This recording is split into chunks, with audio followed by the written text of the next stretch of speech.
মনে বড় আশা নিয়ে আল্লাহ তোমার শাহী দরবারে ভিক্ষুকের মতো হাত বাড়াইলাম। তুমি যদি ক্ষমা না করো, কে আমাদেরকে ক্ষমা করবে? কে আমাদের মাফ করবে?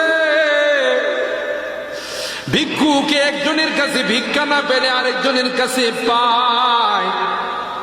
এক দুয়ার থেকে বিতাড়িত হলে আরেক দুয়ারে যায়।